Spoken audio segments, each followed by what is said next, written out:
thank you so much for coming on the show. We wanted to have you on because we wanted to talk about how evidence-based skills intelligence helps organizations improve workforce planning, productivity, hiring, and internal opportunity. And before we get to that in detail, why don't you tell us a little bit about SkillsAware? So thank you for having us. Thank you. So SkillsAware is a Australian-based but international organization. We are a startup, and like a lot of people in the AI world, we're learning every day and finding new journeys and new pathways and new information.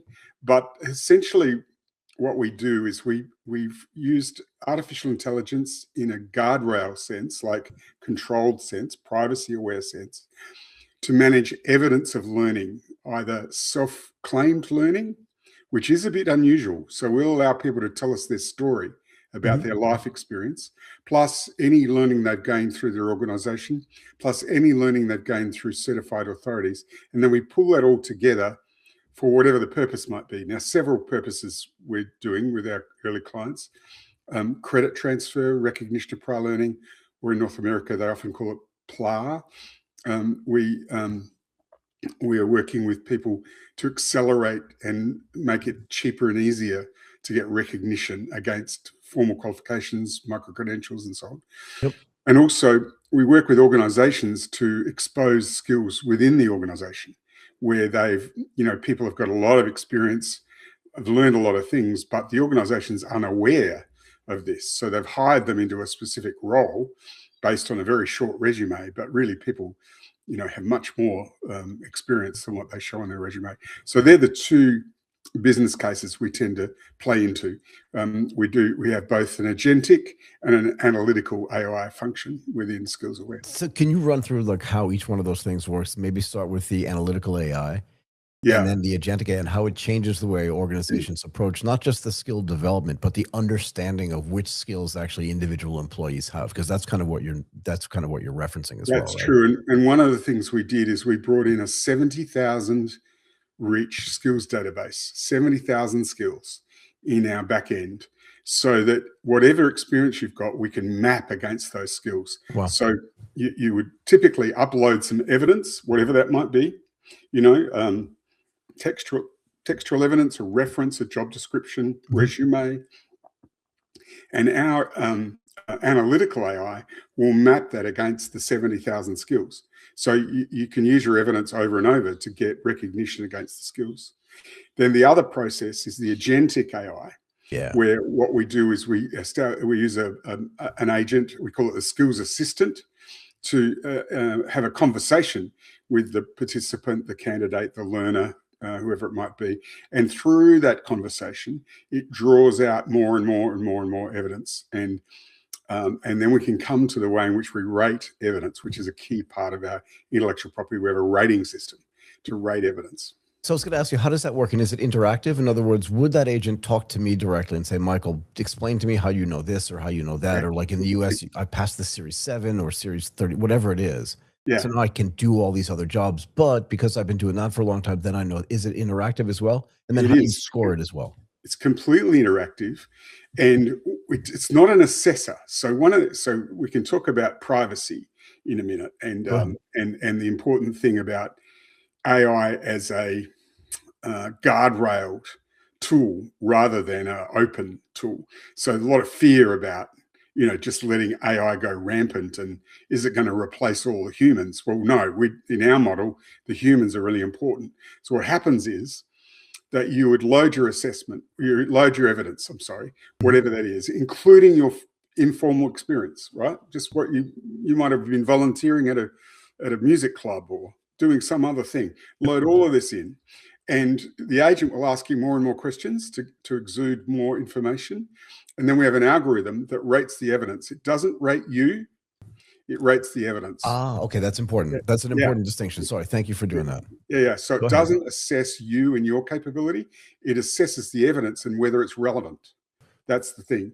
But there's a bit of gamification in here. So what happens is you get in a gamified loop where people go, oh, I've got more evidence. I'll update my score. I'll get a better score.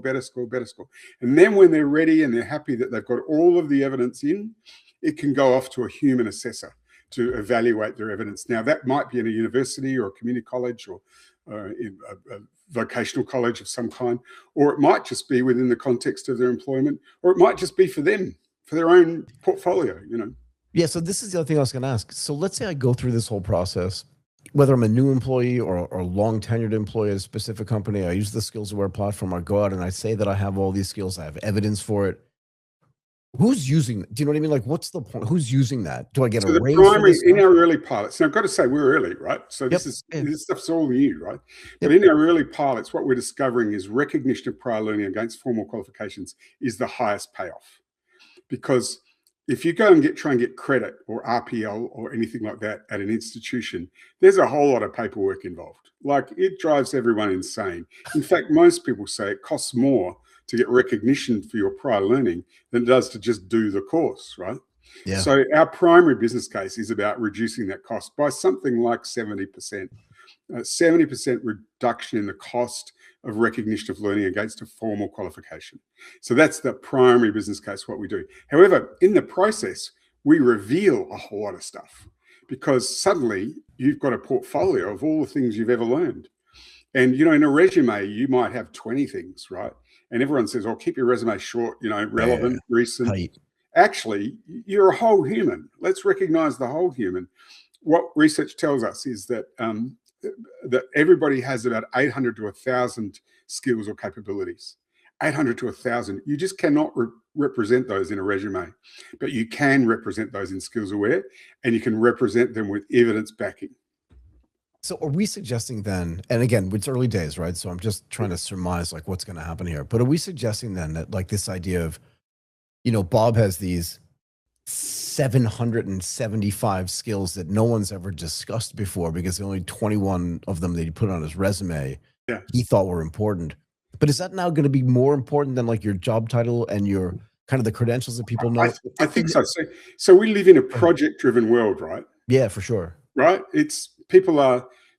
Most people are hiring for skills and moving people from project assignment to project assignment. Right. Organizations these days do not hire someone into a 40-year role, right? Just doesn't happen. Right? It's just crazy. So what happens is we want people who can be with us for a while, loyal, and be properly rewarded for their effort. But we want to move them from project to project, fast-moving project, fast-moving project, fast-moving project. Just imagine in construction or engineering or defense or anywhere, we're moving people around. They might be on more than one project at once. We need visibility, and we need it fast. Do you think we'll be in a situation where if an organization is using a platform like SkillsAware, they'll think, oh, we need to find a guy who does this thing, so we need to go out and hire him, and then someone will go like, wait a second, we already have Lisa over here who already has that skill and did that for 4 years somewhere else, even though it's not, do you know what I mean? Like, it has no license associated with it or any kind of really true. that kind of thing. And there's one more point, right? Go ahead. There might be a regulatory requirement for Lisa, or there might be a compliance requirement for Lisa. So where's the evidence, right? So what we're making sure is that not only is the skill identified, and there's a lot of systems, you know, all the big systems, you know, Workday and all that, they have skill identification systems. But this is evidence system. This is where's the evidence, right? And we're still struggling with, can you trust the evidence, right? And I've got to say that's a problem for everybody with AI and with human nature. Can you stop people from loading fraudulent evidence? Well, that's tough. You got to have good policies and procedures. But what we can do is we can say, here is the evidence, and the human in the loop, you work it out for yourself. You go and check out this evidence, make sure it's fit for purpose. And in the end, you know, I do believe you can trust people. So once people work out that they're only going to be hired and only going to be recognized for trusted evidence, then people will just put up the truth. They will in the end. Yeah, I mean, I can't imagine the number of people that I worked with at Morgan Stanley and Goldman Sachs that didn't lie about their resume. Do you know what I mean? Like, I think it's an edge condition. The people that do it spectacularly, and at the end of the day, I think they generally get caught. But most people don't, because again, they don't want to have the downside ramifications of, I never should have said I graduated with an MBA from Harvard because I've never even been there, kind of thing. Like, that's just stupid, right? So one of the things we've built into the SkillsAware platform is an endorsement capability. So we've worked with the United States Chamber of Commerce Foundation, who built a tool called Linked Credentials. And we've taken that intellectual property, which is open, and we've incorporated into SkillsAware.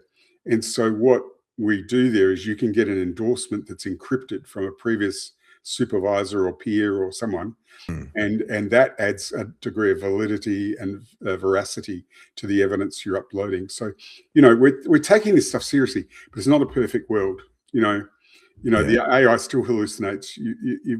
Anyone who says that they've got a perfect AI solution, they're not telling the truth. The truth is, we want to use AI for productivity gains and keep the humans in the loop. We don't want to use it to replace people or replace, human decency and human honesty. What we want to do is just stop us having to shuffle bits of paper and around, Well, but again, it allows scale. This is the thing that I keep talking about to people, and I'm on record as saying, like, I don't think they're going to be we don't have to go down this rabbit hole, but I'm on record as saying I don't think they're going to be massive only job losses associated with artificial intelligence, agentic AI, whatever it is, because I think it's going to create whole new categories, just like every other piece of technology has over the past 50 years of roles that need to get done that weren't getting done before because the AI is there now and things. It's just a different thing. Yeah. Well, what's happened, I view AI as just another one of the big, transfers that's gone on in the last 30, 40 years, right? And I'm sad to say I'm old enough to have been around when I got my first personal computer, right? We had a floppy disk and no hard drive, right? 5.25-inch discs. Only you and I would know that, but go ahead. So, we've seen a lot of change. This is just another big change. That's all it is. I was thinking about this morning, and tell me if you think this is insane, but I don't think you get an opinion if you're of a certain age unless you've seen like 2 or 3 of these big tech cycles. I don't want to pick an age because I don't think it's fair. But I think it was Mark Rudd who said, don't trust anybody over 30. But I would say maybe the same thing is true about your opinions on technology cycles in reverse. But the point is that, like, if you've not seen multiple tech cycles, all you can do is make exaggerated claims about what this tech cycle is going to mean in the context of nothing, if that's and fair. they become frightening. Like, yeah, for sure. If we could imagine, just put it like this, right? In 2006, if we could imagine what the iPhone would have looked like in 2026, we'd have been really frightened about its power, right? We'd have been telling all sorts of conspiracy theories and telling all sorts of frightening things.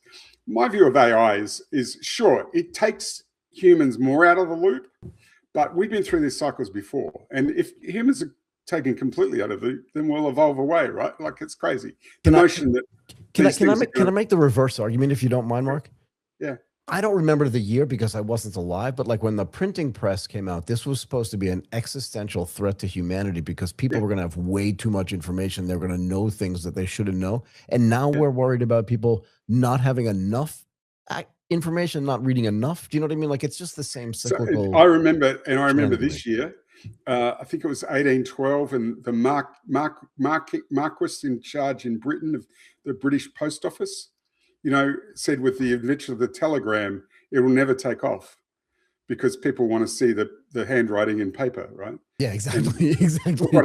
Look what happened to the telegram. All of a sudden, you could send a message across the world. So, yeah, I don't need to dismiss the risks. Well, let's not dismiss the risks, but we are in charge of the risks. And while we remain in charge of the risks, let's use them for productivity purposes. And hence, here we are. We're saying, gee, if you could recognize what people really know, well, isn't that much better than the current, shuffling of papers and sending of resumes and, I started this work. I had a global job once at monster.com. You probably know monster.com. Very well.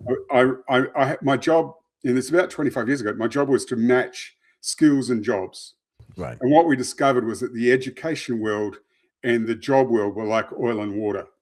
So what my lifelong ambition is to emulsify the two. And that's what SkillsAware does. We match the education and the experience that people have with the jobs. And, people have struggled with that for years. We feel like we've found a solution. Let's talk about this at scale, right? What does a SkillsAware organization understand about its workforce overall that a non-SkillsAware organization doesn't know? What we know is that so there's a traditional problem in most economies where some employers think, if I train my staff, if I make them aware of how good they are, they'll leave. Well, that's crazy. That's not the modern world. The modern world is people are highly mobile. They move around. Regardless. They go with it. Yeah. And you can many people are working for more than one organization at once. Yeah. This is about making sure that what's known about them is clear and mobility is rapid and scalable. So if you need to put a large workforce together, I was thinking one of the opportunities we've got is in emergency services with I won't name them, but let's just say a high volunteer-oriented organization in emergency services and emergency care. Yep. And the problem they've got is they get their volunteers, but they don't know what they know. Yeah. You know, they get them for one role, but they don't know what they know. Now, in an emergency, you know, there's a cyclone or a tornado or whatever there is. In an emergency, you want to have the right people at the right spot as fast as possible. So that's the scalable thing that we're seeing. Now, we're not at that scale yet. I don't want to give the wrong impression. We are a startup and we're doing pilot projects, but that's the scalable opportunity. And we're finding, you know, the investment community very interested in how this might work, you know, for us. So how long has SkillsAware been around, just for me? We've been about 18 months developing the software, and we've had startup investment, and now we're at the point of multiple pilot projects, Europe, North America, Australia, hoping to get some in Asia, and they're going well. They're all initial, because like anything, you've got to educate the market a little bit. You've got to bring your investors along with you. You've got to adjust the software to suit the real requirements. It's a classic startup scenario, but we're open, patently clear about what we're up to, and we're looking forward to scaling and scaling and scaling. That's the plan. Awesome. Good luck on that. And Mark, look, it can't hurt to know exactly what skills are sitting inside of your organization, nor can it hurt to know the skills of the people that are trying to join your organization. Sounds like an interesting thing. Okay. Thank you so much. People can find me on LinkedIn, and it's simply www.skillsaware.com. Perfect. And love to hear from anybody who's interested in what we're talking about. Awesome. Thank you so much for doing this today, Mark. I really appreciate your time. My pleasure. Nice to meet you. Very nice to meet you as well.